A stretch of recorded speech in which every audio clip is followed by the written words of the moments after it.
Hey guys, Ronnie Soud here. Today I want to hammer on a question that I get asked all the time. And this is from startups to established companies that are not used to doing digital marketing, but it's where do you start? How do you get started? There's so many channels. There's so many places where everyone says it's so important that people get confused. So let me end that confusion, okay? Now, where you want to start? Two places, okay? First place, Google search. I am a big fan of every business on earth needs to have a Google search ads campaign running. Okay, those are the ads at the very top of Google whenever you perform a keyword search. All right, this is honestly most people's biggest ROI channel because the people that go to Google, they're in action mode. They are heavily shopping. And what they're doing there is they're looking for options to buy, right? And they want to compare the various companies that show up and are saying that they offer what they're looking for. So it's very important for your business to have an ad running there when they're searching for whatever products or services you offer. Now, the key with Google is that you keep what you're advertising on really tight. What I mean by that is the way you advertise up on Google is you tell Google that I want to run ads on these keyword phrases here, and you upload a list of them, right? What you want to do is you want to keep that very tight, very direct to the exact products and services that you want to sell. You don't want to go obscure.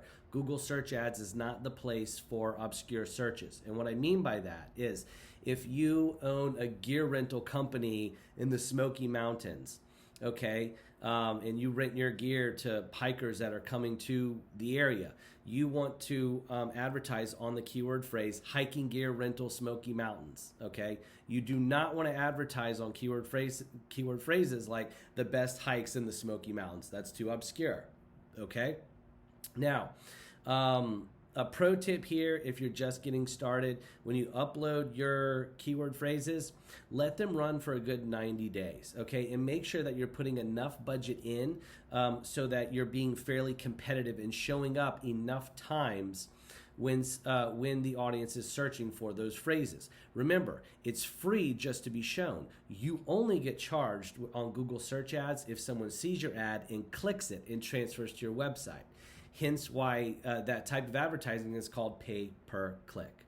Okay, but on to that pro tip, right? So when we have our budget dialed in some and we have our keyword phrases loaded, after about 90 days, what you want to do is you want to go through and prune through everything, okay? And you want to turn off the keyword phrases that are not producing leads for you, because why waste the money on non-producing keyword phrases? So if it's not generating phone calls, if people are not filling out the website forms or initiating with your live chat on those particular keyword phrases, then pause those and just concentrate on your winners. Okay, so to recap, first place, Google search ads. All right, now second place, very potent 1-2 punch that I'm going to give you here.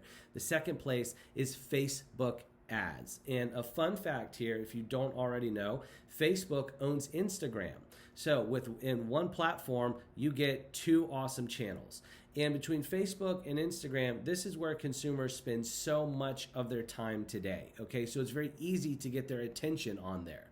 Now, where Facebook differs from Google is in where Google people go and they tell Google exactly what they want and Google delivers them results.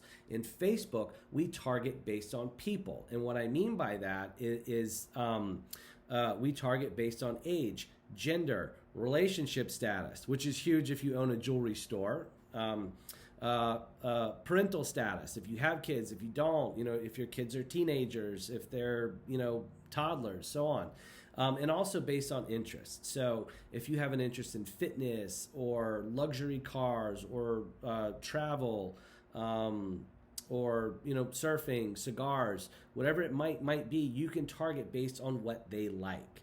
In this, with that capability, Facebook ads and Instagram ads is the spot for discovery, okay, which is to build that such important brand awareness aspect, especially when you're new, for your audience to discover you, okay, and at least know that you exist. And the way that you get in front of them, okay, is with a really great educational, informative ad, and then really dialing in the interest-based targeting within this platform. Okay, so powerful stuff here. Oftentimes, a really great Facebook ads campaign will drive people to Google, okay, to then search for your business. And that's something that we track heavily with all of our clients here. Now, once you have those two things locked up, here is a bonus pro tip. The next thing that you guys need to concentrate on is producing great content, and a lot of it, okay?